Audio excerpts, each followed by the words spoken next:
What is up, everyone? My name is Imani LaRussa, and I am here with Mike Diva and Sarah Beth Morgan on an exciting episode of this live stream where we're going to go a little bit in depth in some animation breakdowns. So thank you guys for waiting for these technical difficulties. Sarah actually saved the day. All I needed to press was go live.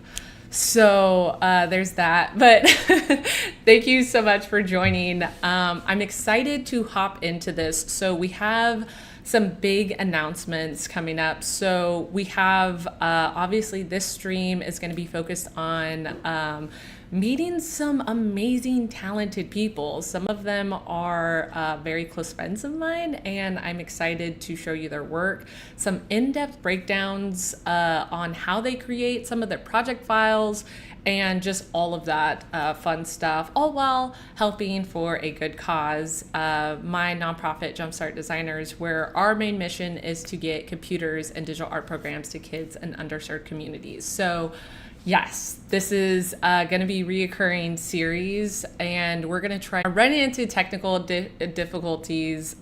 We've never run into this before, but you know, when we're going to have really big guests on here, that's when it's going to mess up. So when it's for a good cause, that's when it's going to mess up. So yeah, thanks for working with us. I promise this is going to be figured out. Just gotta be patient with us. We're trying here, okay?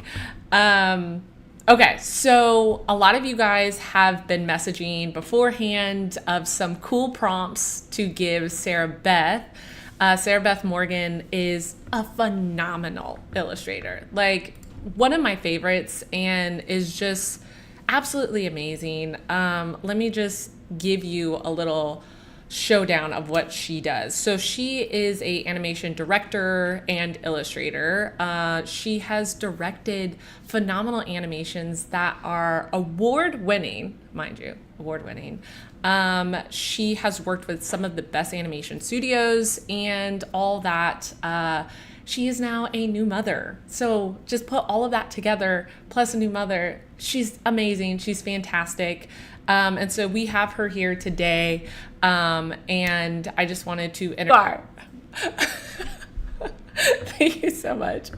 Okay, so Sarah, we have some people who have left some comments. We also have some people who have left some like Instagram responses on what you could do. So thank you everyone in the chat. Lolita, thank you for calling me out. Yeah, so we have some prompts. So we have a prompt here. Okay, some cute animals enjoying the summer eating watermelon or ice cream. Anicia, thank you. We have Lolo Bach, design an amusement park, please, carousel with a human with animal faces. I also have one from Instagram. So I'm going to give you the choice because there's just so many to choose from. We have create a fake movie poster from a film called Crawl, where the main character is a worm.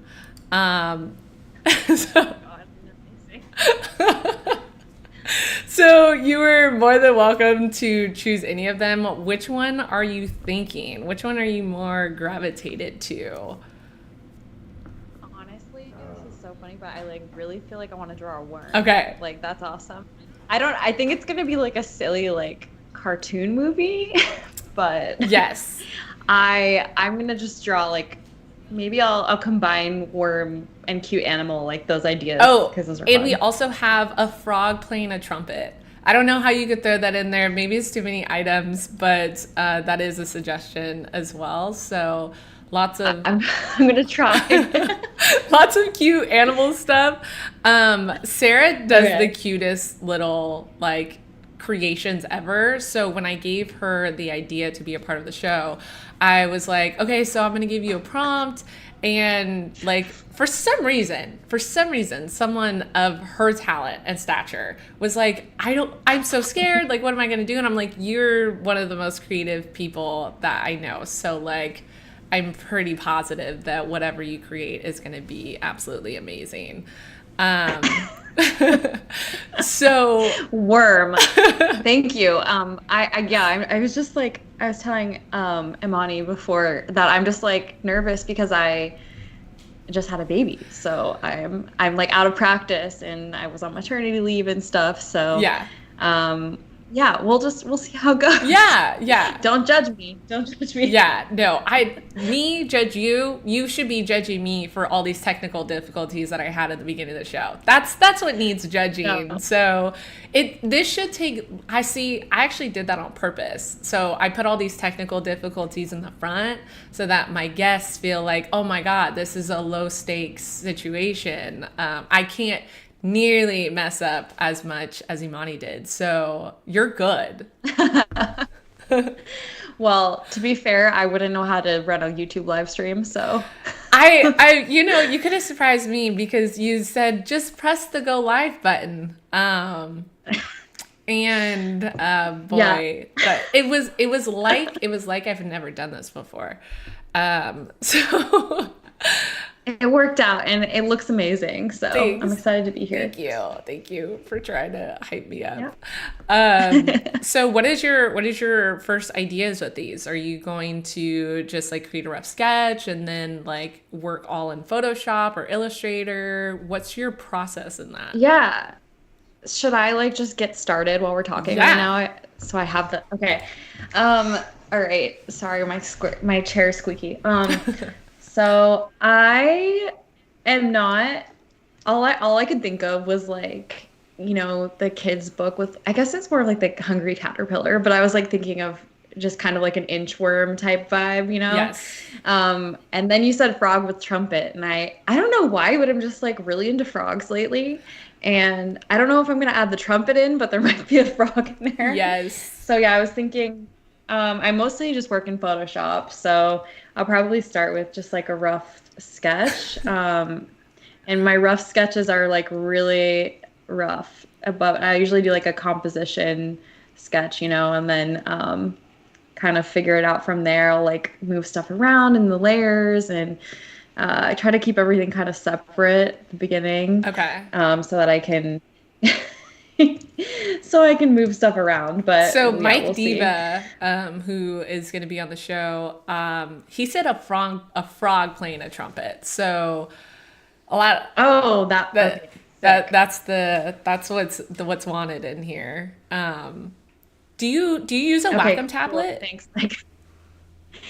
Yeah, so I'm using I don't know if you can see, but like here, let me try to turn this. I hope it doesn't make like a big sound. I'm using my Cintiq. Okay. So Okay. I Wacom Cintiq, yeah. So I can't use a tablet because I like need to like feel like I'm drawing on the paper, Yeah. I like there's some disconnect between like my brain if I try to draw on a tablet, like a non-screen tablet. Yeah. And then I also have my iPad. Sometimes I use for Procreate.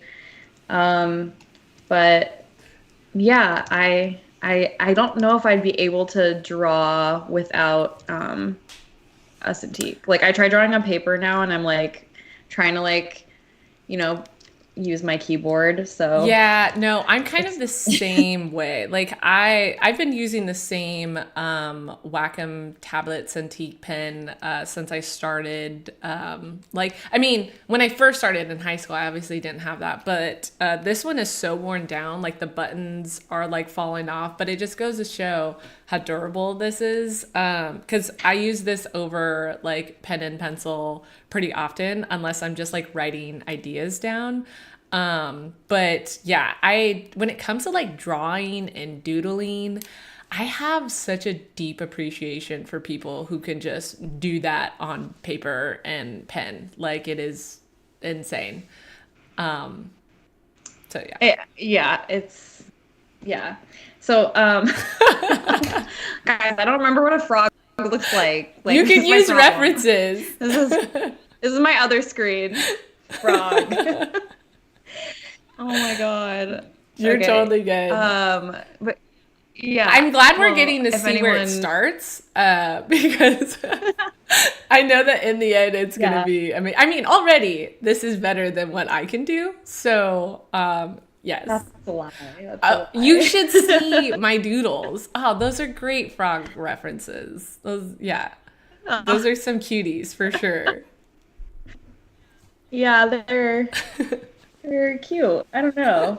I love the style where like people are drawing a frog and they just looks like so dumb and cute. They're just like a circle with Yeah, eyes. Like that's what I want yeah. to do. But I don't know how to I don't know how to get this composition in a good spot. Like to me, I don't know. They've got to be like in nature. Like I always like to draw plants. So there's gonna be some plants in Okay. there. And this is you're No, doing the movie poster, right? So this is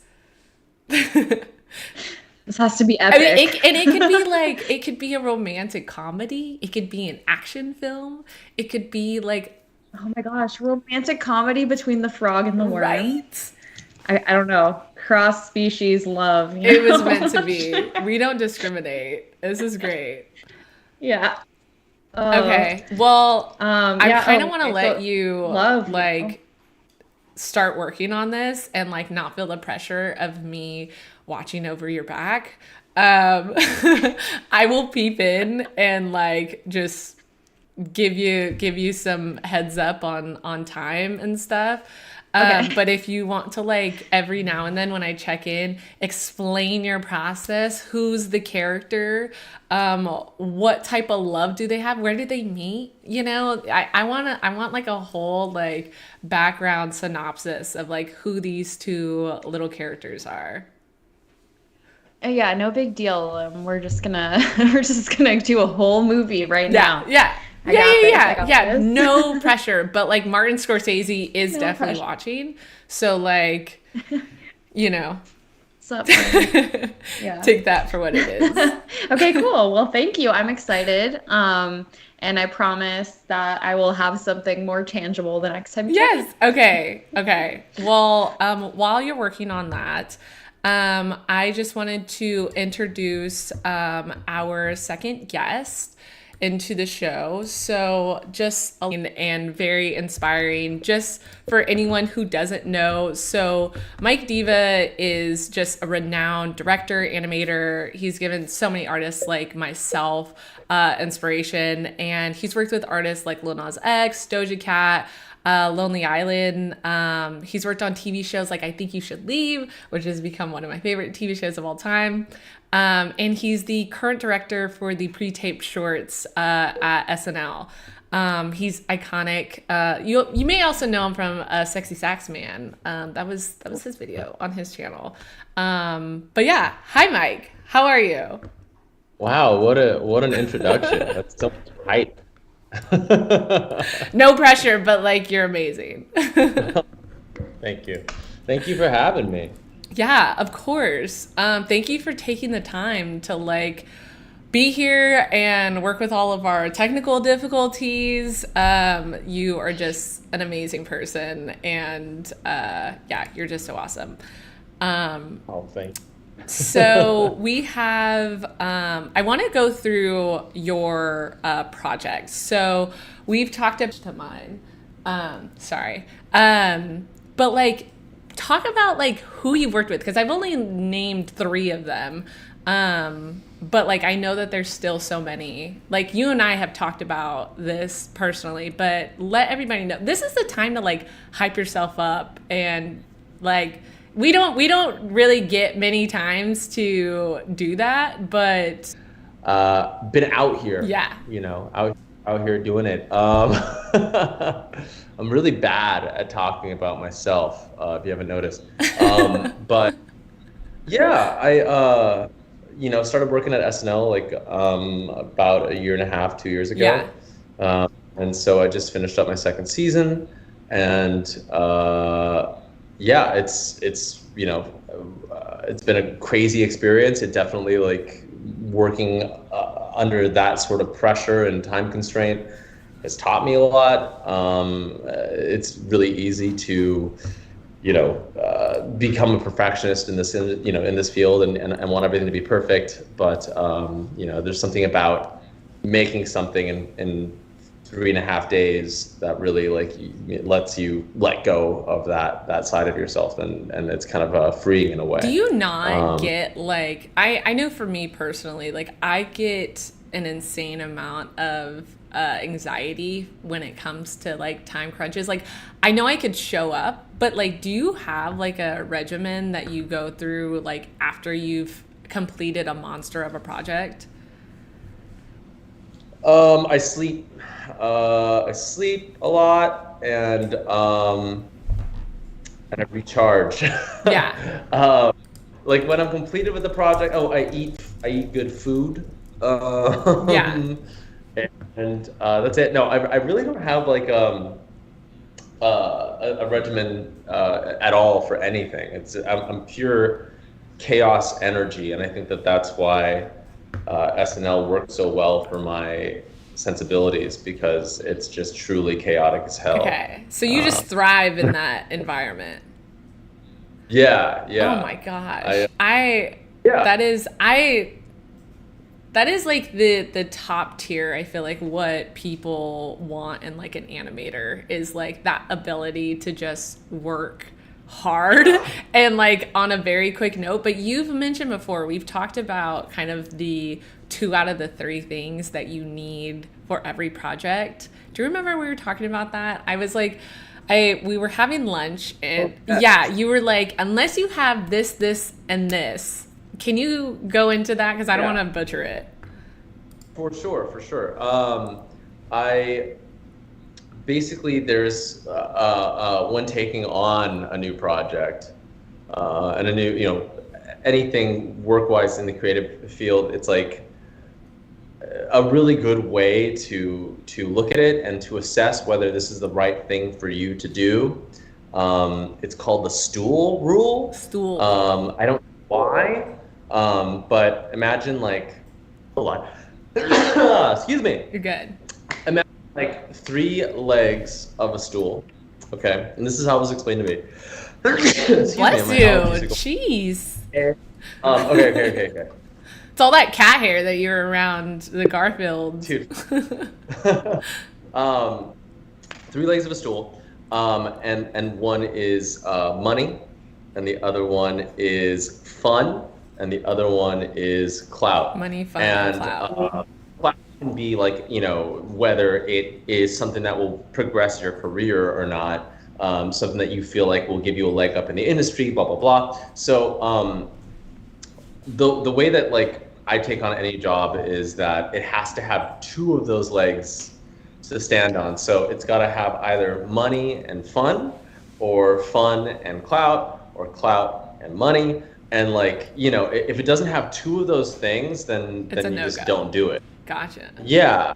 And I feel like that's a really good just way to go about, because it's really hard sometimes when like, something seems really tempting, and but the money's not there. But is it going to be a fun thing to work on? Yeah. Is it going to get your name out there? Sure. Yeah. So, sometimes it's like it makes sense to do it, but it's really easy to get in your own head and kind of like, especially with like the kind of jobs that you're offered in this industry. It's like, oftentimes the money is not there, or, it doesn't sound fun. It sounds like a nightmare. But other things might seem appealing about the project. So it's really just like a simple way of breaking that down. Yeah. I think that's a good basis, especially for people who have a hard time saying no to a project. I think it can kind of divvy out the bad ones where it's like, yes, I'm getting like clout, and yes, it's fun, but you need 2 of those, right? 2 out of the 3. Yeah. If you only get 1 of them, then it's bad. If you're only getting money, but you're not getting clout, and you're not getting like the funness out of it, then it's not worth it. So, yeah.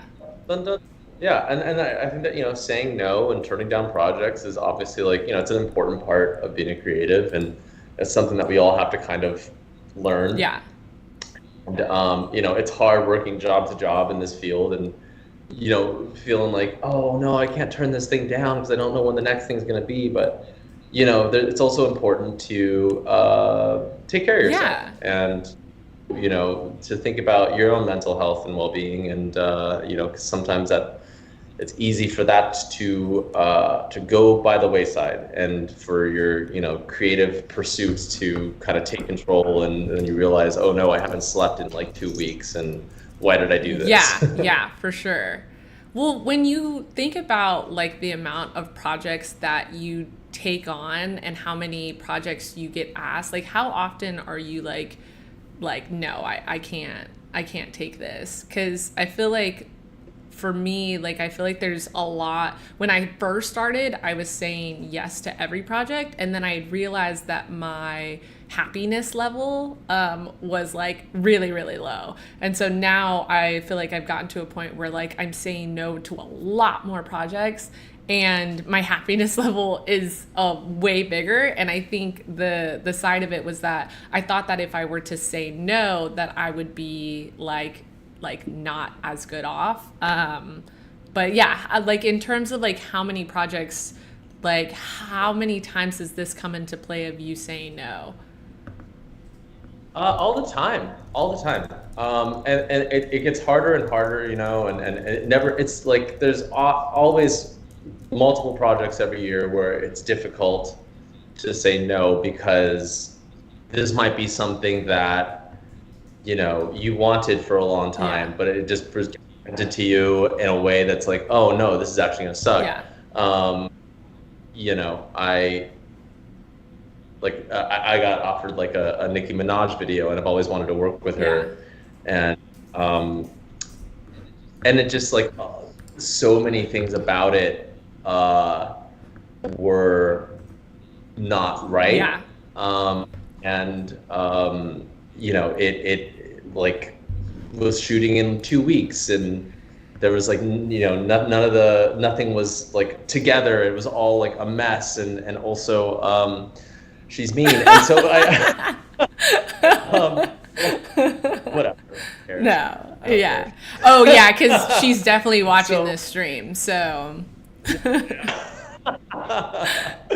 I just at a certain point, it's just like I don't want to do that. I just like, I'm too old to like have to put up with, you know, bending over backwards for someone who mean to me. So I, you know, no, I feel it. Like I feel like there's definitely been times where I'm like, I'm never gonna work with that person again. Like, I mean, there's even been a time where I've had to call somebody out. It was that bad. But and it's easy, you know, like it's the stool rule thing is like really like I try to stand by it, but like even with the Nicki Minaj thing, I had to like make like a pros and cons list, you know, of why I shouldn't do it and why I should. And like, you know, it's just one of those things where, you know how it is, like where like it's like, you know, that you're signing up to basically like destroy your body for, you know, a month. Yeah, and it's like you being so established, it's not like you have to, like that's not going to make or break your career. And so okay, so I want to hop into your amazing Mario Kart piece that you created in an insane amount of time.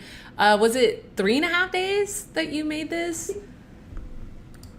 Yeah, for Mario Kart we had we had 4 days. Usually, so like the SNL schedule is insane.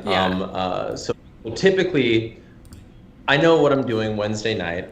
I have my, you know, my script, and I know the short that I'm doing Wednesday night. And so I have a pre-pro meeting with my team, and then Thursday I show up at the studio, and we go over the script, and we go over the set that needs to be built, because all the sets on SNL are built basically the night before. That's insane.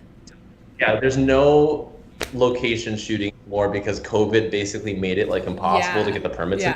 So like when there's like an entire sketch that takes place inside a Waffle House that I did with, like I did this like Waffle House sketch with Jenna Ortega, and like literally like, you know, we needed to shoot at a Waffle House, but instead of going to Waffle House and shooting at one, they built a Waffle House overnight. My God. And so you just show up on Friday, and it's like, damn, all right, there's a Waffle House, interior, exterior, That's everything insane. that like functions Waffle House. So yeah, so it's like, so Thursday we pre-pro, I like figure out exactly what we need set-wise, wardrobe, all that good stuff, how many extras, like what props we need, la la la. And then And then Friday shoot all day, and then lock all the VFX shots that night at 30 Rock, and then wake up the next day and then edit all day until the show airs. And like usually I'm editing in Premiere up until, you know, truly like 2 minutes before the sketch is on television. Yeah. And then sometimes with a sketch like Mario Kart, it's like so visually, you know, so visual effects heavy that like it'll go to air unfinished, and you know, there's like a Goomba that is half rendered and looks horrible, and you know, and then between air and web, then we get time, you know, another hour to do like some extra revisions stuff. So yeah, I mean, for this one, it was, and I'll go back to the Goomba story later because it was a whole Goomba drama. Yeah, for this one I knew I was doing this sketch on Tuesday. Yeah. And so with that extra day, I was able to get a bunch of balls rolling. I was able to grab some friends of mine from Corridor Crew who are incredible VFX artists. Yeah. I wouldn't do this without them. And then I was able to get them to start designing the post-apocalyptic Mario Kart world, and start putting together, you know, assets that I knew that I needed. I had my boy Peter France start whipping up this Goomba, a Last of Us style Goomba. Yes. And then on Wednesday, I was able to shoot this. So what you're looking at here, so this is the previs render, and it's the actual footage mixed with like some early animation stuff. Do you always stuff, shoot like do you try to get the shots to like what you're actually going to be shooting on final day, like when you're doing the previs? Yeah, so I think previs is like the most important part of like what and it's so like, you know, so okay, so this one right now is what I shot on Thursday, and it's me. It's just like truly me and my DP playing around with toy cars. Trying to figure out. Is this like an expense that like Saturday Night Live pays for? Like, oh, we need to get go-karts for a sketch. You know, yeah, they actually got like 6 working go-karts for this sketch. And yeah, so like they so you know, rather than like taking the time to storyboard or make like an animatic, I find the best way to plan stuff is to make a crap-o-matic, and that's basically just you and your friend with an iPhone. And it's really great being able to shoot a crappy version of what you have in your head, and then play around with it a bit and be like, okay, this doesn't work, okay, this works, and edit it together real quick, and then you get like an idea of exactly like how this thing's gonna play out.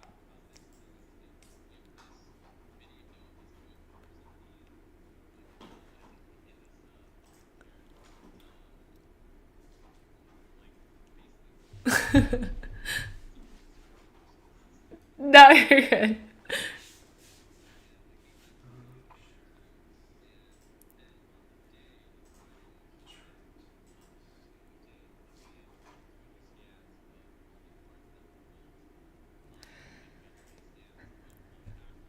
So I wanted to ask you about that because I noticed that you made 3D scans of the actors. What was the purpose of doing that?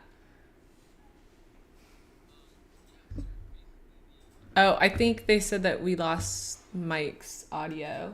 Oh. Okay. I can hear you perfectly fine. It's because you're go back to me and Mike's camera. You're on the wrong one. You're on me and Sarah's.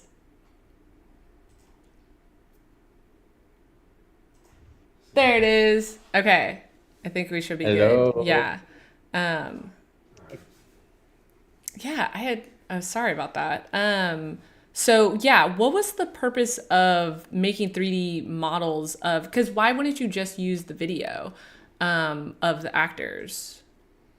Oh yeah, so basically for the super like scenes like this, like the super intense racing scenes where they're zipping around and you know spinning out of control and stuff like that. it just made sense to get 3D scans of everyone and basically put them in the carts, and we're able to then have all these way more dynamic shots of the cameras whipping around the cars as they're moving around, and stuff that we wouldn't be able to really capture on a blue screen. Gotcha. So yeah, some stuff we were able to capture on the blue screen. Like, we had I put the carts on a rotating platform and had, a pulley system where the platform was able to like rotate around. And so for this shot right here, there's, that's on this like rotating platform. And it just made sense to get 3D scans of everyone. It's so easy now to do that with the iPhone, so it's might as well. What program do you use to get like video? Is it video or photos to turn into a 3D model? It's just a series of photos. I forgot the name of the program, but you could look it up. It's just it's like the 3D scanning app that everyone uses. I totally forgot the name of it. It's like Photogram or something, right? Or it's something. Maybe somebody in the chat will know. If somebody in the chat says it, and then I'll be like, yeah, that's it.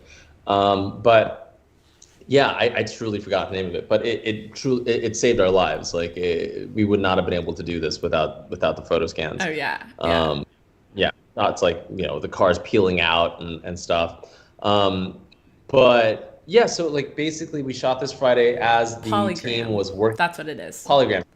Thank you, Alyssa. And so as we were getting the photogrammetry scans, we were shooting the rest of the sketch, and they were building out these scenes that I had given them with my Crapomatic earlier, and they were following along like camera movement wise and like what cars should be where. And we finished the shoot, and then I went to 30 Rock and I locked as many visual effect shots as I could. And then I came back in the morning and we edited. Basically, like, it was so many VFX shots. I mean, I'm pretty sure it was the most like ambitious visual effects 100%. video SNL has ever done. I mean, that's why it's nominated for an Emmy, right? Yeah. That is so awesome. Like, congrats on that. That's such a huge achievement to be able to do that. And this is dope. Like, this is a really awesome piece to be nominated for, and to see kind of like all the work that goes into it. I mean, from an outside perspective, if I was looking at this, I wouldn't know what all went into it. So I appreciate you showing like kind of the progress of this. And yeah, this is just super fucking badass. Oh man. Yeah, it was crazy. So we had like this Goomba. We had this custom Goomba made that Peter France made to look like a Last of Us kind of clicker character. Yes. And that was for some reason it was crashing everyone's computers, and it was truly down to the wire. And we basically went to air with this JPEG of this Goomba like cut out and like plopped into the scene. And it looked so dumb. It was so bad. And we were parallel pathing it. Like 3 people were trying to like fix this thing, and it kept on loading without eyes, and like it loaded without feet. And, like, the model was like crashing everyone's machines. And so like truly like between it airing on television and the web version, we just pulled the model off of Turbo Squid, and we're just like, whatever, like let's just. And and in the final video. So back to like what I said about like perfectionism and how it's a really fun exercise. This show kind of is able to give me the opportunity as far as like letting go and just not caring as much about everything being perfect, because it's really easy to kind of spiral, But the day, it's a silly sketch about Mario Kart, and like, does it really matter that XYZ isn't perfect? No. I don't know. From an outside perspective it looks pretty perfect. I mean, like, considering, like, even taking everything into consideration, it's still so awesome.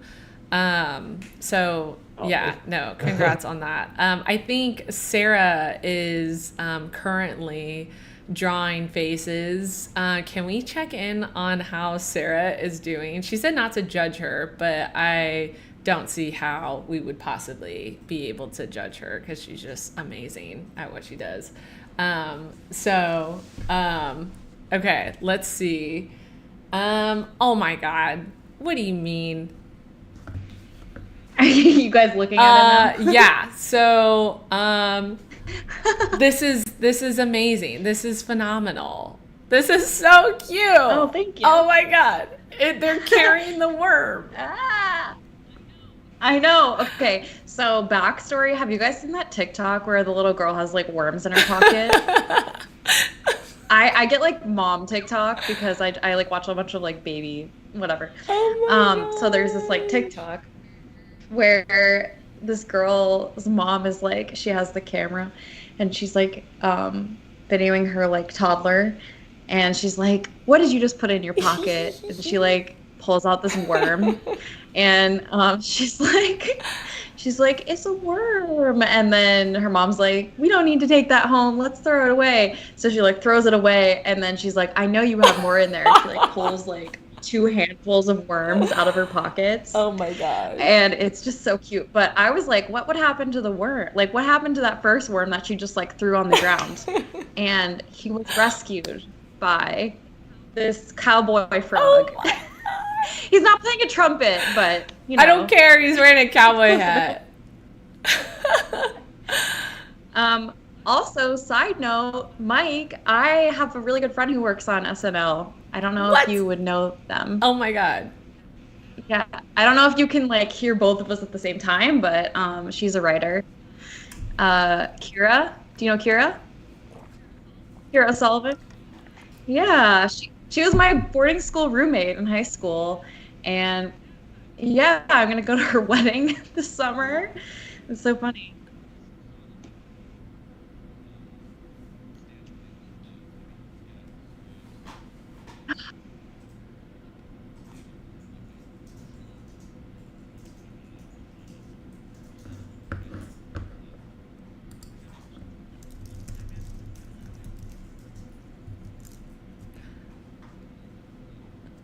Oh my God. This is so adorable. Mike, what do you think about this? Can you see her screen and how freaking adorable it is? You guys. Yeah. I think that the like the bunny and the mouse, like they're like unwilling let's say unwilling accomplices, maybe. They don't look very happy. I don't really know what the backstory maybe is they're there, like but I'm gonna figure it medics, out. you know, and they're like they Oh, yeah. want to take care because he got thrown out of her pocket and onto the ground, you know. So yeah, this is They're like concerned. They're like, stop holding our worm. We need to take him to the back of the ambulance. yeah, right yeah, now. yeah. Oh my God, this is I don't is know. great. So what's the film called? Thanks. Well, someone had said it was called Crawl, yes. but now I'm like, I don't know. Maybe it should be called like Full pockets. Yeah, or like, I don't know. I was gonna say trash, but that's kind of sad. Like someone throwing away the worm like trash. Oh, You know? like trash. But, You know, yeah. one man's trash is another man's treasure. Another frog's They're treasure. fixing the worm with love. Yeah. Oh my God, Yeah. I love this. So Okay.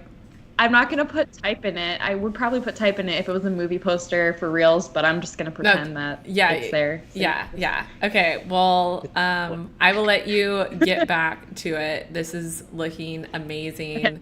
You're just so amazing. Mike, I still have tons of questions to ask you because now that I have you here and I have your time, and I think other people would probably think that it was pretty cool for these questions.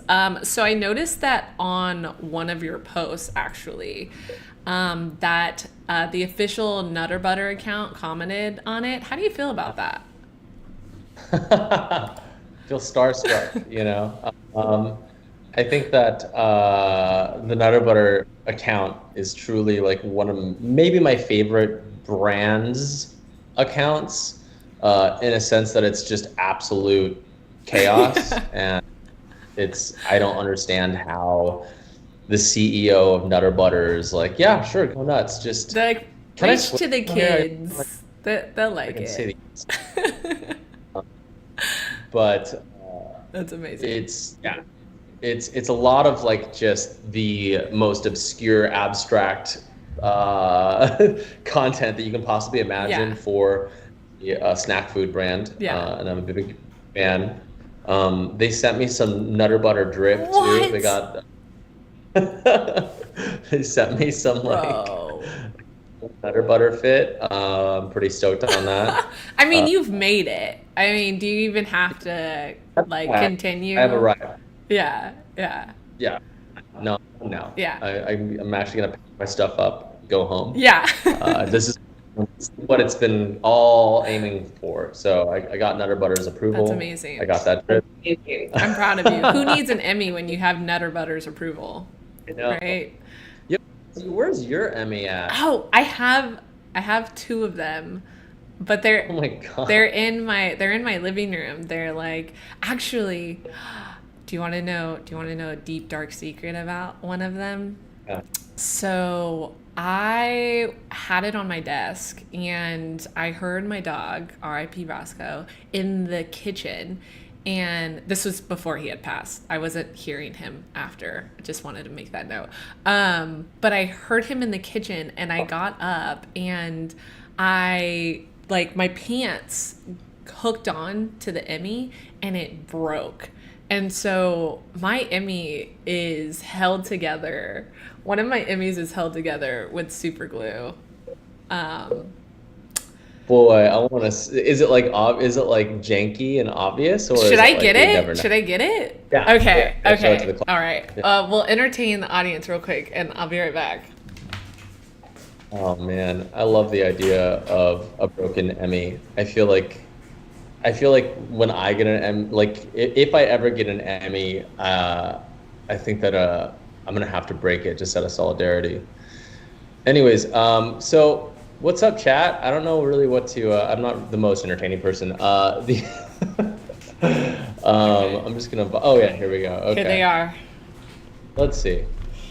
All right. So they're a little dusty, but so this is the pristine one, okay? This is the one that is good, all right? And then this one's so bad. Okay, you could see the glue on it. Okay, so it has a whole bunch of dust on it. I wonder if it will focus. Grab focus. Hold on. I don't know if you could see it. Where did it break exactly? It broke right here. Hold on. Let me refocus. Okay. Look at this. It's like, come on, focus. There. Right here. Do you see this? Oh, you have a different camera, but it's like bad. I don't tell the Academy that I did this, but they're pretty heavy. This is how I do all my weightlifting in the house. Right. But yeah, they definitely are just like something that I keep in the house that's like, oh my gosh, what is that thing? What is that trophy? But I just have it in the kitchen or living room collecting dust. So you could potentially win one and have it collect dust in your living room. Wow. One day. Goals. Oh my God. So, I just wanted to know, kind of like with you being in the position that you are, all the different opportunities that you've had, what would you say is like the best way for like an up and coming artist to get opportunities like that? Because they're pretty big. And obviously, I don't think you like called somebody who was like, hey, I'm getting into the fields, give me connections. Like, how would you say for someone who's like, starting out, like what's a good way? That's a great question. I mean, I think that it's just making a ton of content, just making a bunch of stuff and then seeing what resonates with people and doing it until somebody notices. Yeah. And then it's luck, and that's all luck. And I think the most important thing is just not giving up. I mean, obviously this is the most boilerplate advice, but like letting yourself fail a bunch and doing stuff that you work really, really, really hard on that you think people are going to care about, and then they don't care, and then nobody, and then you feel bad, and then you just keep going. Yeah. And that's the only way to do it, really, and you just got to have that thing in you that's like, man, if I don't keep doing this, I'm gonna die. Like I got literally. That's all I can do, because it's literally the only thing I'm good at. So it's like I couldn't get a real job, Yeah. So I have to do it to survive, to feed. No, I feel that part. Like when it comes to just like survival skills or like just normal literacy, I lack in that. But open After Effects, whew. Yeah. Yeah, like if an electromagnetic pulse like hit all the computers and like the internet shut down and stuff, like I would be done. I would not be able to do anything. Yeah, but same. So yeah, I think it's just a matter of perseverance, really, and getting thick skin and not letting like failure like let you down and make you give up on yourself. I think it's just a matter of just believing in yourself and then luck. Yeah. What's like a big no that you have like learned over the years of like absolutely do not do this? Oh man. Is there a few? It's a good. I mean, there's a lot of stuff. I think that like letting negative comments get to you is like responding to that is like a big no-no. And but other than that, I think it's really just man, it's tricky because I do feel like I think that there's like a recent example of this that like I've just kind of learned not and it's knowing when to lie and to pretend like you do something that you don't.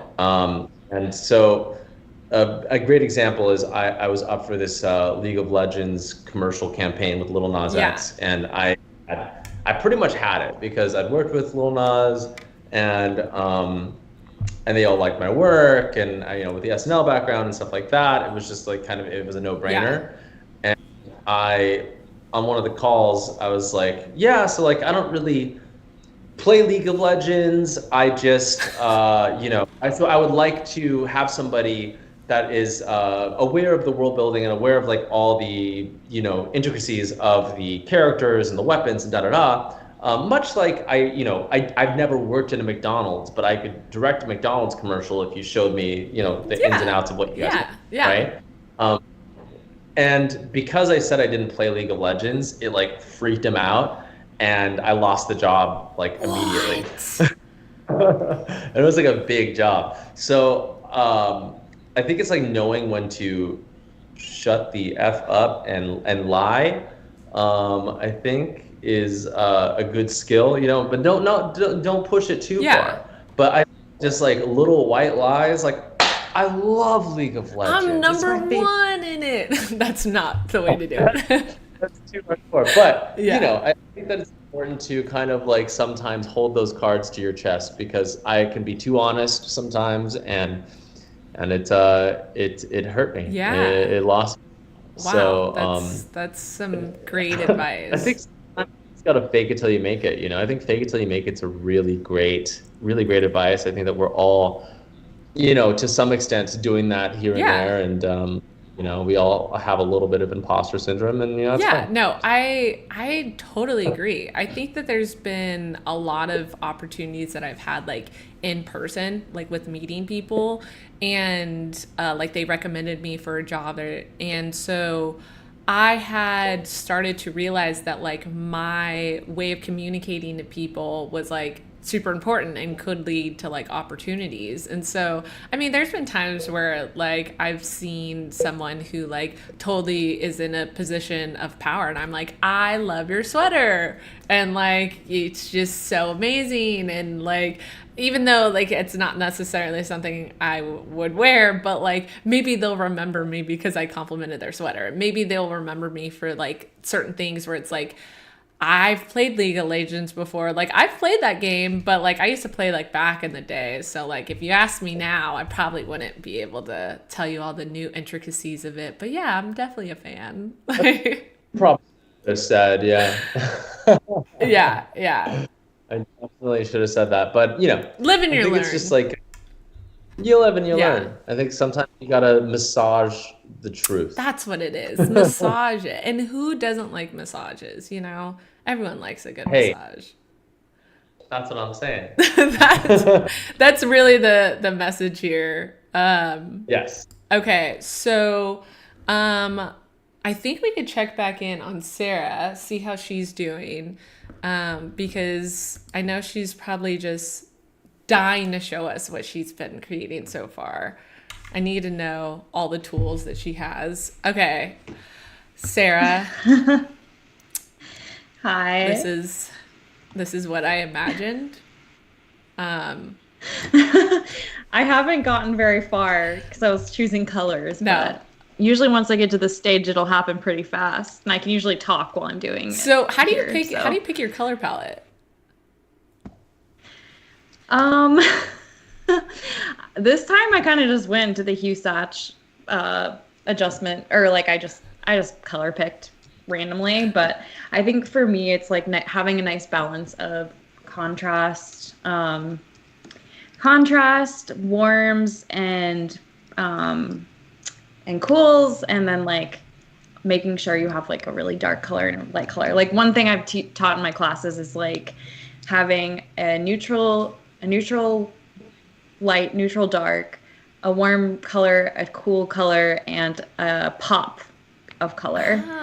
So I don't know if that really applies here. It kind of does, like the orange is popping. Yeah. But By the way, here. Sarah has a Skillshare class. So if you guys want to take one of her classes, she's an amazing teacher. I think one of the best on there. So this is looking super cute. I usually use Adobe Cooler to pick my color palettes. Mike, do you usually? Oh yeah. Like, how do you go about picking your color palettes? Are you just like, this is just what I'm feeling? Yeah, I've actually never used Adobe Cooler. What is that? Yes.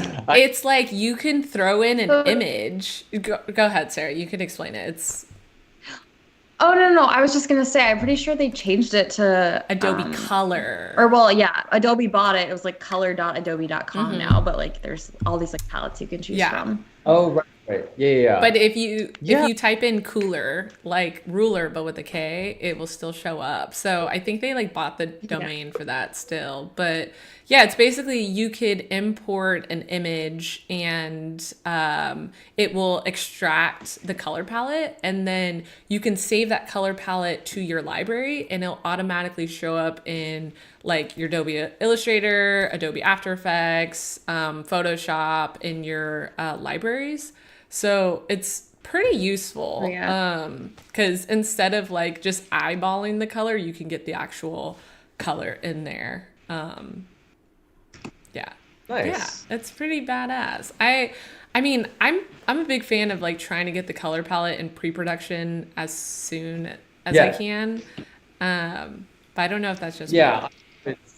Yeah, I always have like, for the most part, I have like a color palette sheet that I give everyone. I'm just like, stick to these 4 colors, and I get them various different ways, but I've never really used Cooler or anything like that. So that sounds like something I need How to do you try. get your color Because palettes then?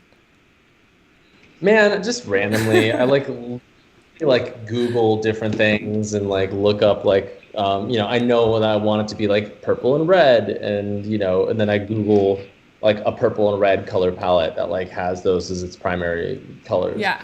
Um, so yeah, it just depends on a project per project basis. Yeah, But I mean, we all got our different ways. It's just how you do it is the great part. So yeah, yeah, this is coming out super great. I'm excited to see what the final piece is gonna look like.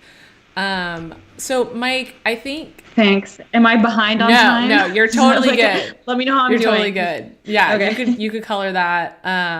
And yeah, you definitely have a little bit more time.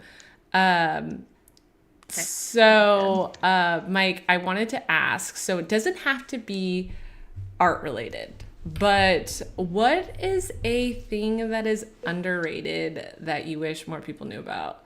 Could be art, could not be art, whatever your heart desires. an underrated thing Yeah. that people should know Yes. about. Ooh, that's good. That's real Yeah, good. There's so many. There's so many underrated things. I am drawing a blank. Hold on. Okay, how about I could tell you mine and then okay. Yeah. So I think that hammocks are underrated. I have a hammock in my backyard and like just you're in the middle of your day and then you go out to the hammock, and I think always everyone's afraid of hammocks because they're afraid they're gonna fall out, but that's just lies. Like you will not fall out. I mean, you can fall out, but like you just need a little bit of stability, and it will give you everything you need in life. That good vitamin D, get to relax, but like you're also like in the air kind of. It's dope. It's underrated. Right. Hammocks are dope. Yeah. I'm a big fan of hammocks as well. And I wish that in New York we could have those, but I feel like New York is not much of a hammock town. Yeah, no, I definitely it seems like a California thing now that I think about it. Maybe that's why it's underrated. It's a geographical Yeah. thing.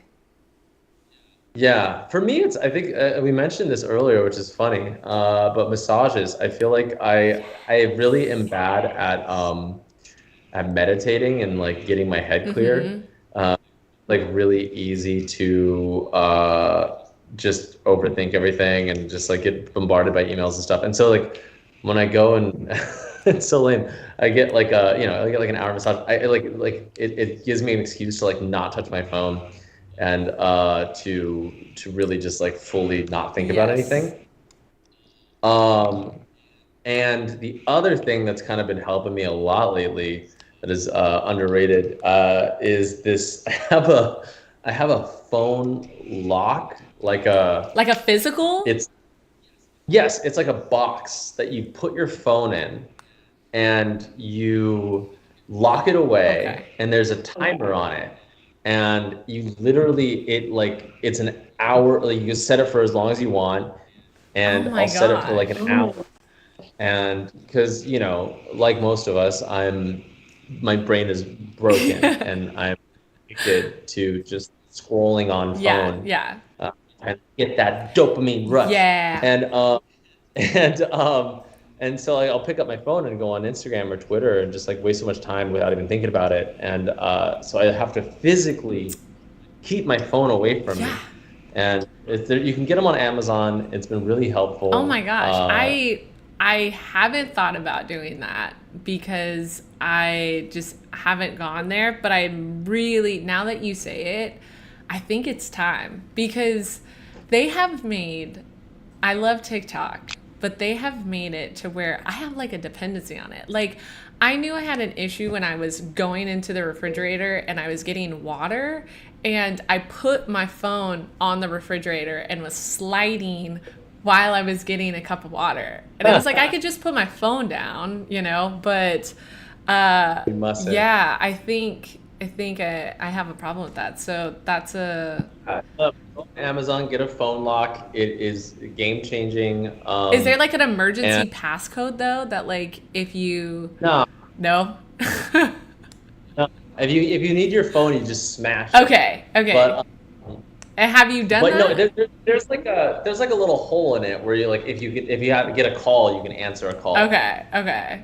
But it makes like scrolling and stuff, not a thing. Oh, so specifically for your phone, not just because I've seen ones where it's like you could do it for like cookies and like other things, but this is specifically phone lock. No, specifically phone. And on the inside, embossed in cursive, in English, it says lock my phone, lock my dream. What? And Okay. highly recommend. Yeah. Uh, Yeah, that's a yeah. good under. And going back to the massage, I love a good massage. I've definitely have had a massage where I like transcended and I was like in a different place and like I was envisioning myself climbing a mountain. Like it was intense. Oh. Yeah. I love me a good I wanna massage. know the spot. Yeah. Is it a Sacramento spot? Yeah, it's like this tiny little spot, like in this building. Like, it's for sure a legit spot, but like it does seem like weird. It's just like in a business building. But they be getting down on my back. Like, and sometimes I feel like they like are thinking because I'm so small that like it's gonna be easy, but like I feel like it's just rocks on my back. It's from sitting all day. So Yeah, well, exactly. I feel like we're all, shrimping out on our chairs, just like on our computers, just like slouch. yeah. I don't know about y'all, but my posture is awful, and I'm really trying to fix that. Yeah, no, I stay trying to pull my shoulders back. Do you have a stand-up desk or like a sit-down desk? I do. Yeah. Okay, I do too. And I got it, and I was like, I'm gonna be so healthy. I'm gonna be standing all the time. Dude, really And stand. then I rarely stand, and then my knees feel it, and then I'm like, oh, I need to stand. So yeah, no, I totally feel Yeah. it. No, I think standing desks are important when you're doing this kind of stuff, and I try to as much as possible, but more often than not, I'm lazy and I don't want to do anything, and standing is a thing. Yes, yeah, no, I 100% agree. Well, I just wanted to thank you for coming on the show and talking with us and dealing with our technical difficulties because these were insane. But I just super appreciate you taking the time. We're trying to raise money for our nonprofit, and having like amazing, iconic artists like you on is just going to make that easier to do. For anyone who is like tuning into the stream, we are accepting donations for Jumpstart Designers, where we are getting computers and digital art programs to kids in underserved communities. So if you want to donate, you could donate in the link below. But I don't want to take any more of your time because I know your time is super precious. But I just want to thank you. And for anyone who's not already following Mike, his social media is in the link below.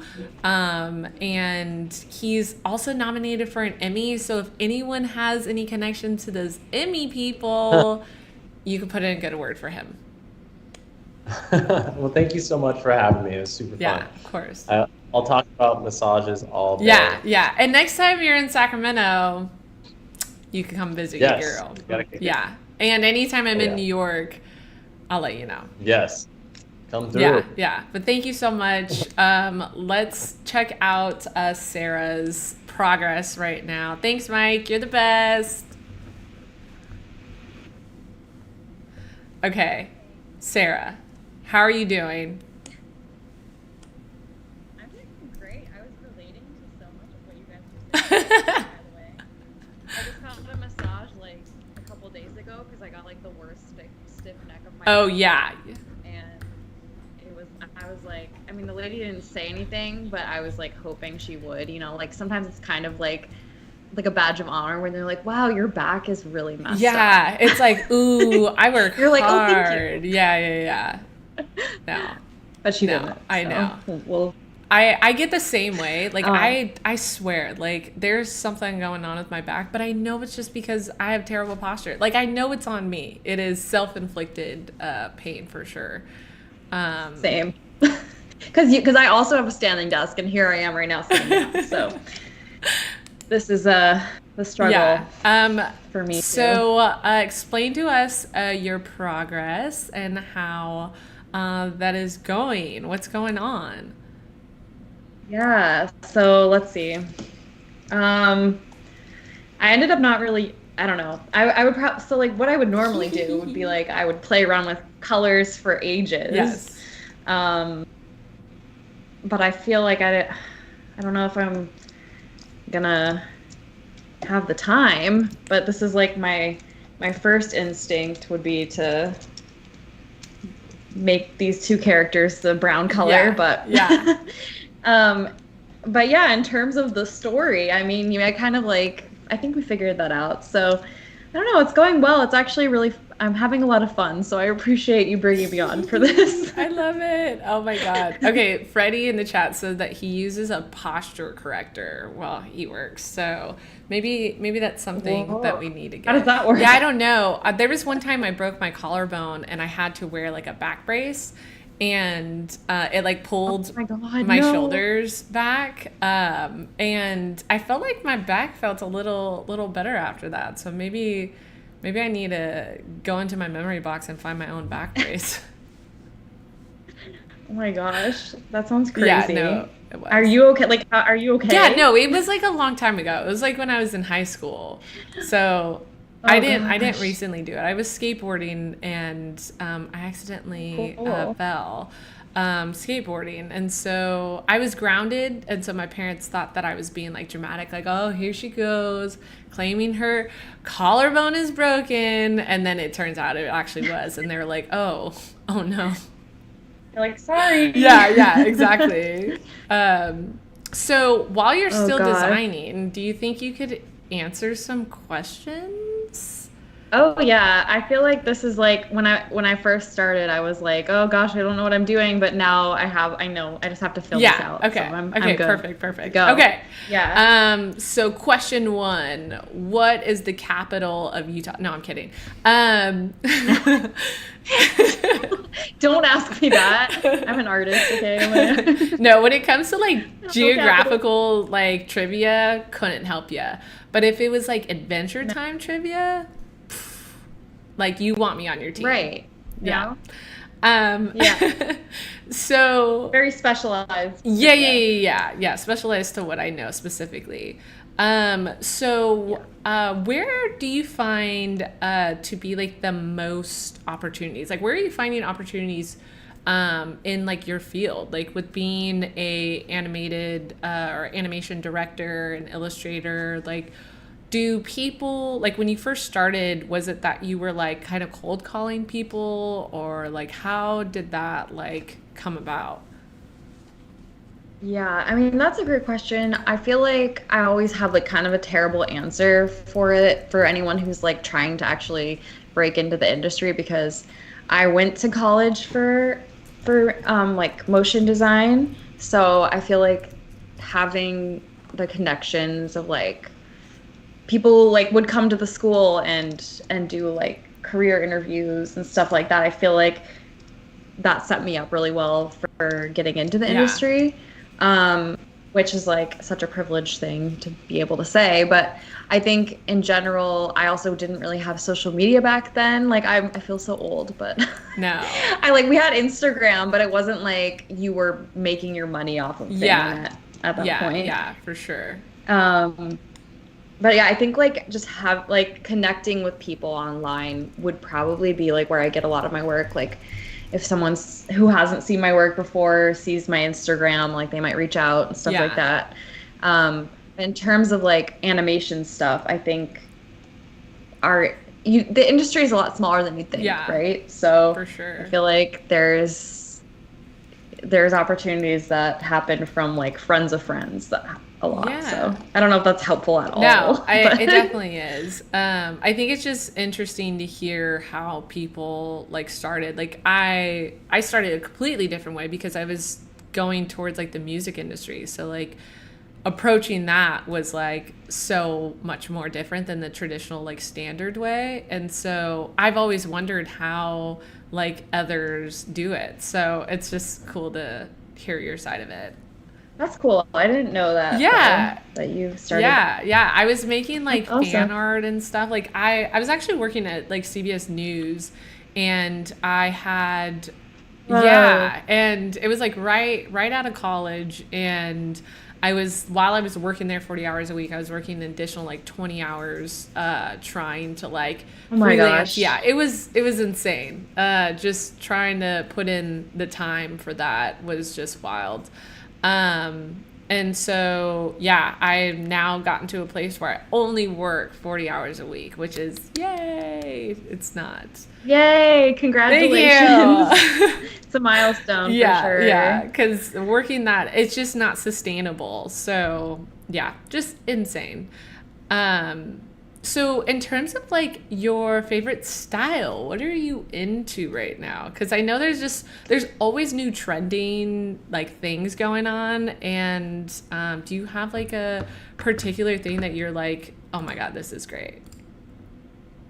Well, it's funny that this was like the prompt, because I feel like my like I've really been into like cutesy stuff these days, and I don't know if that's like, I don't know if that's necessarily like a style that's going around, but I feel like there's this amazing artist here in Cleveland, actually, Miranda Lynn. I don't know how to pronounce her last name. I feel really bad, but I think her Instagram is just like Miranda Lynn Designs, and she makes these like super cute like animal stickers, like kind of, it's not the same style as this, but it's like just like they look kind of like old-fashioned 50s like designs, but then they have like little cute collars on, and they just say like silly things. I don't know. I'm just like getting really into these like cute little characters lately.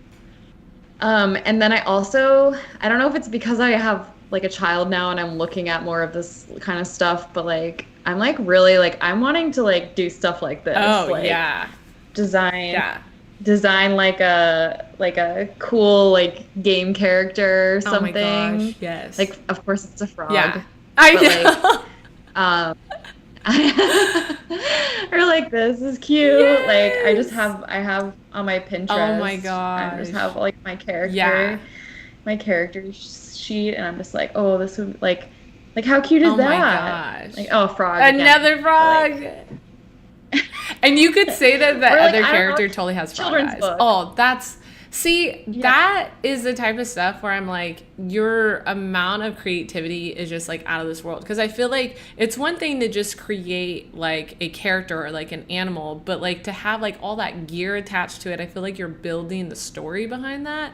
And that's something I'm just like, oh, Arthur, Hungry Monk in the chat loves those type of characters. Oh, Charlie said, show us your Pinterest boards. People are interested in what you got in your Pinterest board? I feel like I have private boards on there, and it's gonna, I mean, they're not like any embarrassing or anything. They're just like my house. Yeah. But like I have a Pinterest board for my son. Oh my God. Which, by the way, his name is Arthur, right?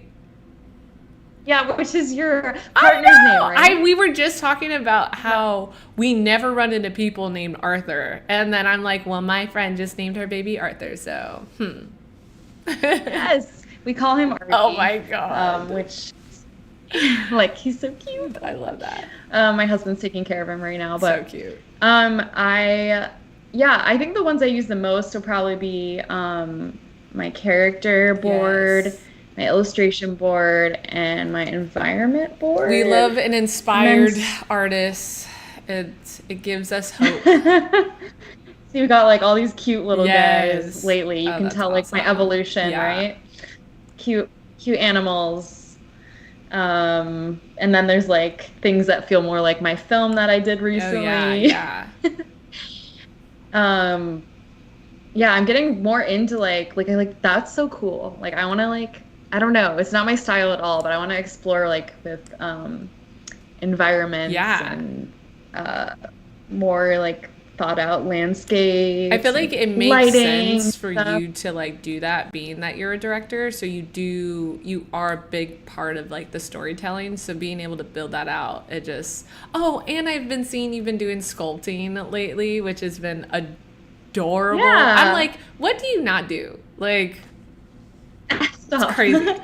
I feel like actually that was like going to be my answer. I think you asked Mike this question, but it was like, what's something Yes. underrated? And I feel like for me, it was like air dry clay, because when I was pregnant, I didn't want to go into my like the class, like my ceramics class I was doing was over, and I just needed to do something, and so there's like a online kit you can get called like Sculpt or something with a D, Sculpt. like Sculpt, but Yeah. with a D, Sculpt.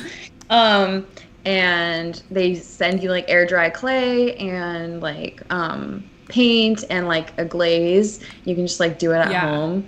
And I wouldn't say it's as nice as real clay, but if you've never done clay stuff, it's like a great place to get into it. Yeah. So, Oh my gosh. This is, I'm sorry. I just can't stop looking at this. This is just so adorable. Are you using like textures on it, or did you individually make those dots?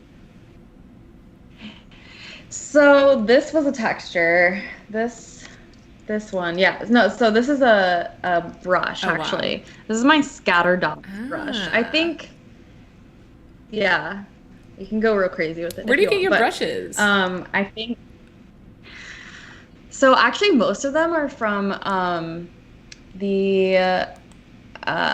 like, they're not, how do I describe it? So Kyle Webster used to have brushes that he sold. Oh my gosh, I can't stop. Okay.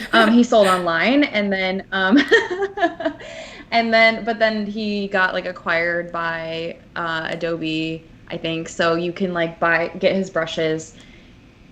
Like if you type in like Kyle Webster Photoshop brushes or something, you can like download all of his packs, and they're included with your Adobe subscription. Yeah.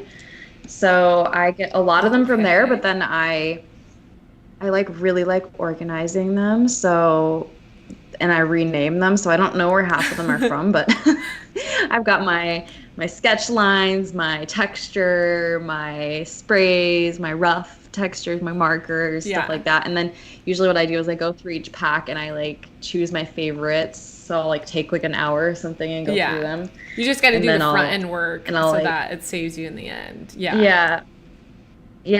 So I got I feel like I've got like my textures down. So like most of the shapes I make, like the edges of this, I'm just drawing so that they have a little bit of texture on them. Oh, someone said the Keith Haring brushes. I definitely use those ones. Do you use those ones?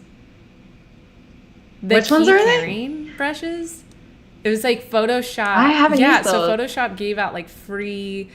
Keith Haring is like that very iconic artist from New York that draws like all these little characters and items.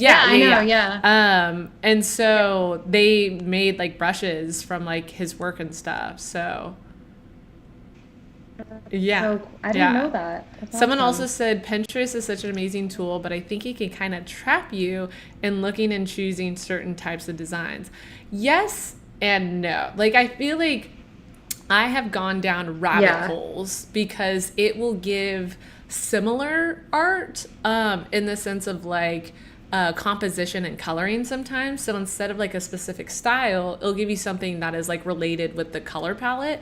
And I have spent hours in Pinterest. Like, it is pretty crazy. I will go through like my old Pinterest boards and kind of see past ideas of like, oh yeah, I remember I was inspired by that. And, oh yeah, like it definitely, being able to see all the different art mediums has like made it so much easier to be inspired by like all of the work on there. So I'm a big fan of Pinterest and Dribbble. I love. Yeah, Dribbble is like amazing. So making little air dry models and painting them is such a fun process. I feel like it's like super relaxing, but I'm also have this thing of like, if I'm not good at it, then I'm gonna quit. So I do the same thing. You know what actually really helped me with that was like taking a class in person. Like I oh think I had a really hard time. Like I hated ceramics when I was in high school. Like we had like a 3D art yeah, program and I was like, this is the worst. Like I can't think in 3 dimensions, like yeah, whatever. And then I went as an adult to like a community class where they just had all the supplies for you and you basically had 3 hours on Monday nights to just like do yeah, whatever. I mean, they could teach you to throw pots or whatever, yeah, but I felt like once I was given the tools and I just had time and I wasn't distracted by anything, it like really helped me figure out what I liked about it. Honestly, if I tried to do air dry clay at home, I probably would have just not yeah, yeah. done it. Plus, I feel like when you invest like legit time into something like taking a class or taking a course on it, I definitely feel more invested. Like if I just go into it with my current knowledge Yeah. and just try to like replicate something that I see online, I tend to just like fall off of it. So I get Yeah. that. And speaking of classes, you have a class. Um, Yeah. Me yeah, too. I think you're an amazing teacher, by the way. I have Skillshare, so I'm always checking in Thank on you. that. I just recently did a Skillshare class, which, oh, I guess we haven't announced that yet, but it's announced here. Whoa. But Secrets. um, That's so yeah, cool. but like before I made it, I was like looking at all these different like teachers and how they taught and kind of trying to see what the vibe was. And one of yours came up, and I was like, oh my god, so amazing, so talented, such a good Oh, teacher. you're so nice. I can't wait. You're such a good teacher too. Like I love watching your tutorials on like Instagram and TikTok and Thank stuff. They're so, you. I mean, I don't really do After Effects stuff as much anymore, but I still find myself like watching your tutorials even though I'm like never gonna do Yeah, it. I'm like, yeah. ooh, I like this. This is entertaining. One thing I am watching So, you do is you'll scribble and then you'll erase. Like yeah. that's such a interesting technique. Like I've never seen it done like that. But that makes sense. The little textures that you have on the character just seems super like organic. Like you scribbled the character in. Yeah, I like doing this sometimes. Actually, I mean, it depends on what color is behind the character, but Yeah. like, I usually I'll mask it. So I'll put a clipping mask on and then I'll like erase, or not erase, but I'll use like the black part of the clipping mask Oh, to, yeah, yeah, yeah. and then I use the white and I switch between them by pressing X. Oh, So I'm like, wow. yeah, I don't know if I feel like I just do it automatically now and I don't like think about what I'm Yeah. doing, but it is like fun little technique. If you're gonna be animating, it's not a great technique because like But you can make I don't know, it's gonna custom mess you up can the make shape. custom textures like that. So if you do like that Yeah, scribbling but like you make 4 copies of it, you can throw it in After Effects and yeah, create a that's looping texture from that. So yeah, true, yeah. true. Yeah, that's sometimes my husband's an animator and Oh my sometimes he'll God. do stuff like That's that. He'll adorable. ask me to make four of it and I'll just like trace it or whatever and yeah, it's Oh fun. my gosh. So like Arthur's gonna be like a little designer now. Honestly, he's probably going to be like a football player. Like, let's be real, because we're designers. He's going to be like, I hate Yeah, that. yeah, I yeah, want to do yeah. something cool. Oh, someone's also But said that they've taken your class on School of Motion. oh, really? Yeah.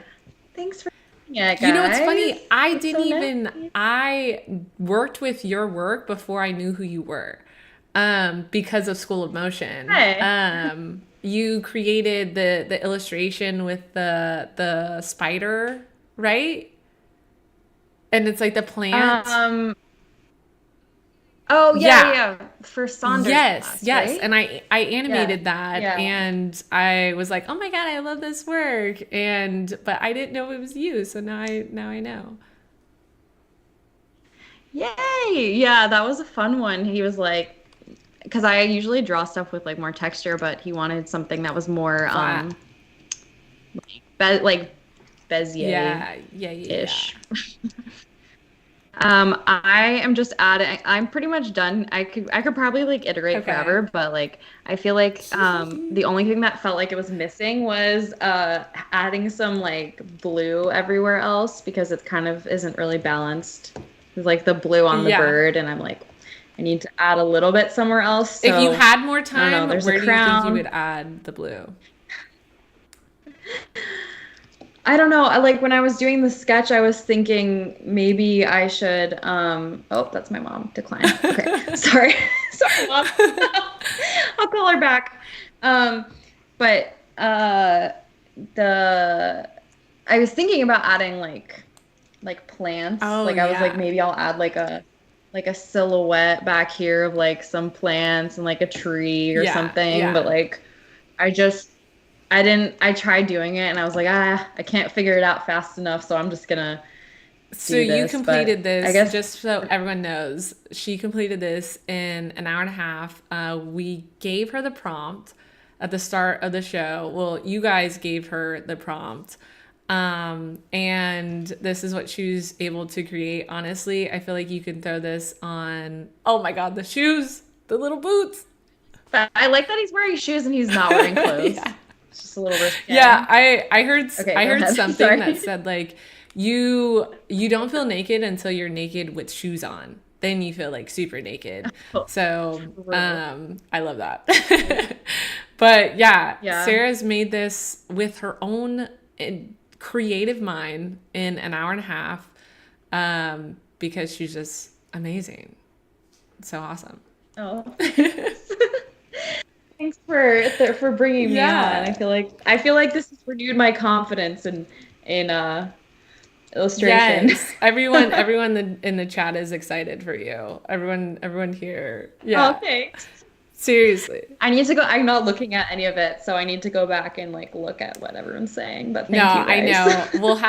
So, We'll have to like I you ever see like this thing where like old people will print out comments and then they'll look at them later? I feel like sometimes I want to do that where like I'm not on my phone, but then I get to look at the comments, but I don't get to respond or like it. It's an old person thing, I guess. wait, did you say that old people like print them Yeah. out? Oh my God, that's amazing. I've never. I mean, it makes Yeah. sense. It It's a makes thing. sense. It's a thing. I've seen like older people like have memes and they'll like show somebody like on like a printed piece of Oh, paper. I'm like, that's gonna be me. Like, that's so yeah. funny. Yeah. My kind of unrelated, but I don't know if your parents or anyone you know, like older person does this, but like my dad will he's like obsessed with Facebook. Like Yes. I don't know, like Yeah, boomers yeah, are yeah, obsessed for with sure. Facebook. And I'll like come over and we'll be having dinner. He'll just be, I mean, sorry, Dad, if you're listening. It's more funny than anything. But we'll be like having dinner and he'll like won't be paying attention. He'll be looking at his phone and he'll be like, Sarah, look, my second cousin's daughter got Oh my married. And I'm just gosh. like, I don't know who that Oh is. my God. I care so And I'm like, much. ooh. Oh my God, That's sorry. definitely no, Segue, that's but definitely a thing. Like my dad, he does like real estate and so he's like always on Facebook. He says that he's always on Facebook for business, but he'll like for all these biz. videos. And you ever like have someone show you a video that's just so not funny that like you like have to laugh Yeah. because it's like, "Oh, honey, no." But they think you're laughing for Yeah, any yeah, other yeah. He's like, reason, "Oh, which is this is so funny," and he's like looking at me for like right, right. And it's you're like, yeah, yeah. it's so good, Dad. Maybe turn off your phone. It's so funny that you should turn your phone off. That's how funny it is. Yeah. We're done. Yeah, We're yeah. done. So Yeah. someone in the chat Um, asked, what is your opinion about TikTok slash Instagram editors, like doing edits from people? I think doing edits like on for like Instagram and TikTok content, specifically for that. What's your opinion on that? like creating content for Yeah, that. Is that what you yeah. think? person in the chat, I'm sorry if I misinterpret, but um, I don't know. I mean, so this might not be answering the question, but like, I feel like sometimes when I make something specifically for Instagram Reels, and I think this is different for you because I think you like create such cool like intricate things, but I feel like sometimes I will make an illustration just like because I need content or something, and then I feel like it does poorly because I mean, there's no heart in it. I'm just like making it because I'm like, I don't know. Because I just need something, and then I get disappointed when there's not enough likes or something. Yeah. But I do feel like when I do a project that I'm already excited about, and then I make content for it as I'm going, that's like when I feel like the best about all of it. Like I'm like excited to make the content, and I'm excited to actually do the project. So like I want to do a mural behind me over here. And I feel like sure I'll make a reel or something for that, but I don't know. I'm not making it for Instagram, you know? Yeah. I don't know if that answers the question. No, at all, I do think that it is this thing that like when I'm making content for like social media, I have like the intention of making it for like those channels. And so there's so many other things that are taken into consideration, like in comparison to me just like selling a piece or like doing a piece for a client. I'm like looking at my demographic of people on social media and trying to create content for them, because I'm kind of looking at it in the way of like, this is my client, like the same way that I would do like client work. I know based on like the algorithm, okay, I know that people like watching something that is like captivating within like the first few seconds. I know that my audience likes watching like behind the scenes stuff. Like I would never create that type of content for like anyone else other than my followers. So I feel like if you're kind of framing it in a way of like, oh, I'm making this for them, it doesn't feel like, for me, it just doesn't feel as bad because I'm looking at it as like a client perspective. But yeah, it's interesting. That's great. Well, no, like that, and that like makes more sense to me because you're like valuing people's opinions and like you're valuing their like desire to learn and stuff like that. For me, sometimes I've definitely like fallen victim or become one of those people sometimes who make something just because I'm like, I need to post something, you know, and then that's when there's like no heart in it. It's but, the like, quantity when I actually over have purpose, quality. Once that happens, it's bad. Yeah, I mean, if you look at my Instagram, I haven't posted since January, so and you're thriving. Maybe this will be my first post and you're back. still thriving. We'll see. To be determined. Yeah. No, I've always said like if you are creating something and it's taking you like a few months to create, like I set like time, like a day or two where it's just I'm building out content for like the next 2 weeks, and it's relatively like cool. The same in the sense of like creating like the behind the scenes, and so I'm able to get what is like helpful and accessible to people who like want to learn, but I'm also like able to keep my engagement relatively the same so that you know, the algorithm doesn't kick me off. But I'm more so on the side of quality over quantity. Like if you post one piece every few weeks, I'd much rather have that than you post every day and it's not good. Yeah, totally. I agree. Yeah. But I also totally am getting kicked in the butt by the algorithm right now because I haven't been. But I mean, it's fine. Like, whatever. Yeah. I'm having fun. I'm drawing frogs and worms right now, so. I mean, we're gonna make this into some content. So like, it's gonna be good. It's honestly like that's the one thing that I've had to constantly tell people is that talent does not equate to followers. Like there's so many times where I've seen like like an insane amount of talent with like such little engagement where it's like, how are you only getting 100 likes on this? Like it feels like you've taken months to do this. Or even like all the amazing creators that were working with Diva on the SNL sketch.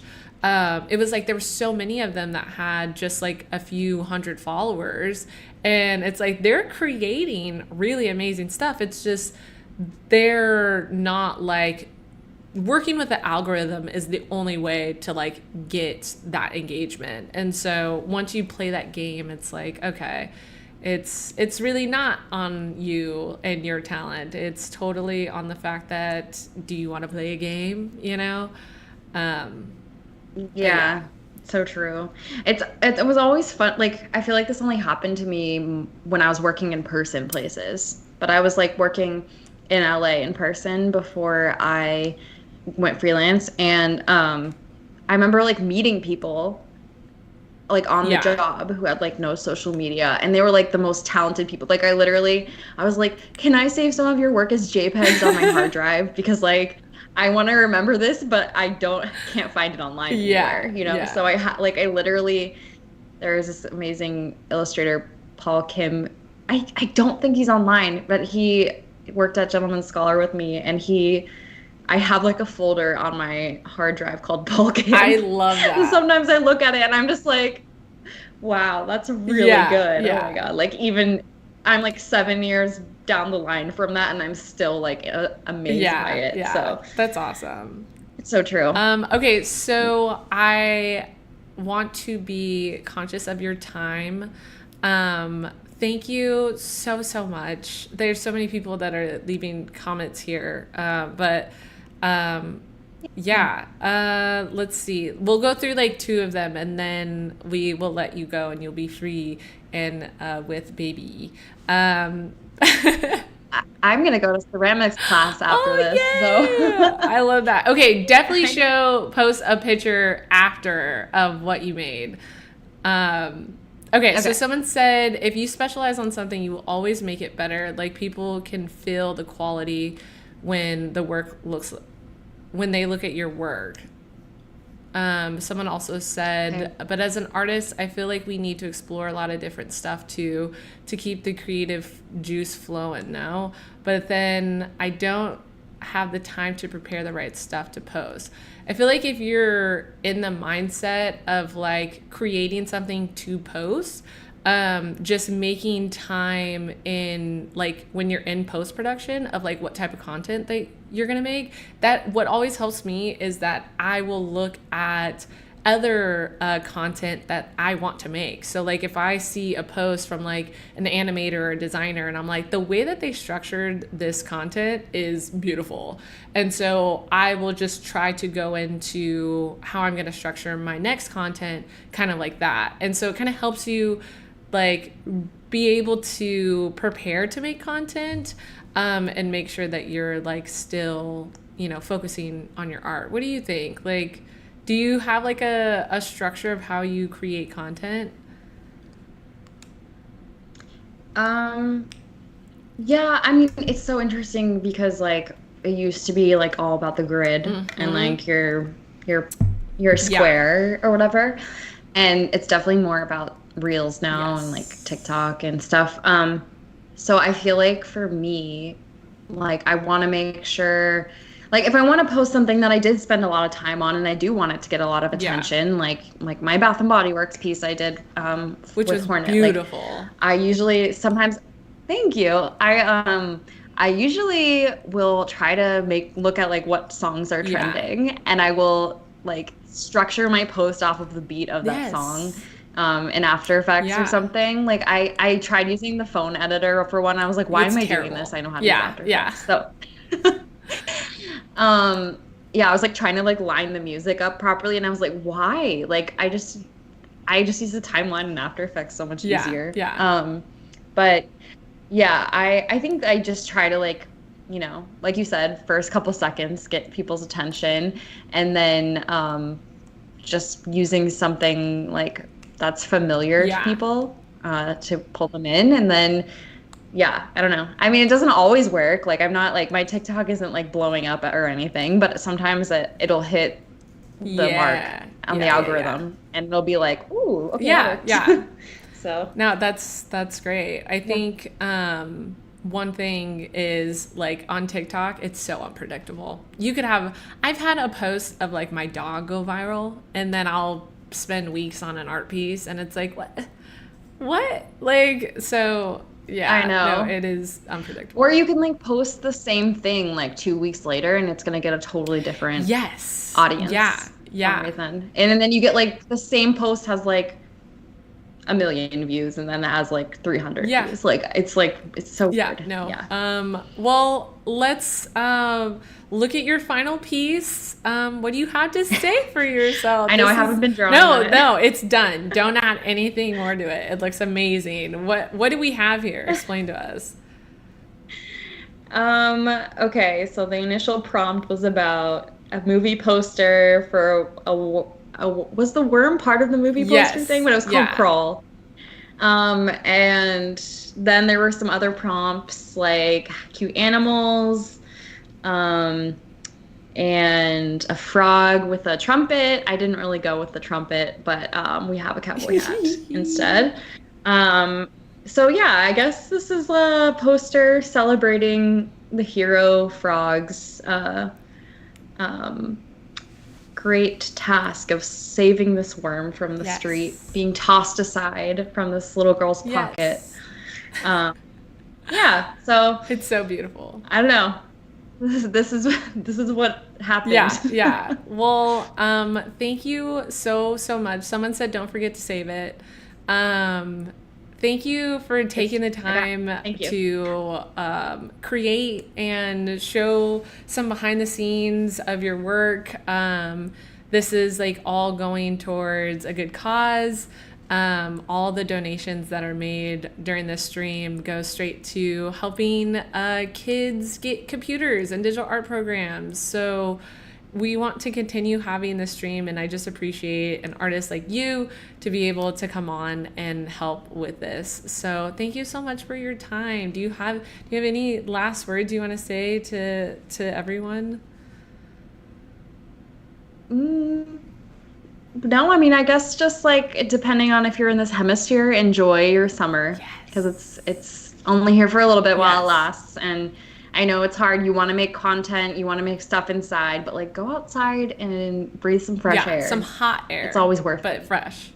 Some hot, potentially smoky air if you're in the part of the U.S. that is getting some air. But don't smoke. Don't do it if it's smoky. Yeah. But that's when you can create content. Yeah, exactly. Well, thank you so much, Sarah. You're so awesome and amazing, and it's a privilege to have you on the show. Thank you so much for having me. It was super fun. Of course. I will talk to you soon. Bye.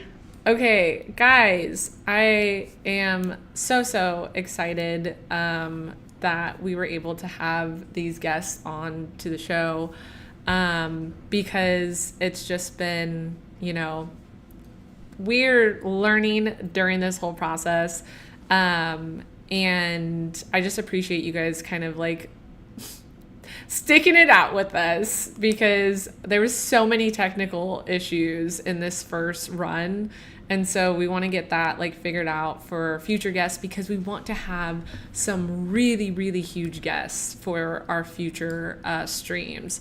So if you don't know by now, all these streams are, you could donate in the bio. You could also follow Sarah Beth, and you can also follow Mike. Their social media accounts are attached to the stream as well.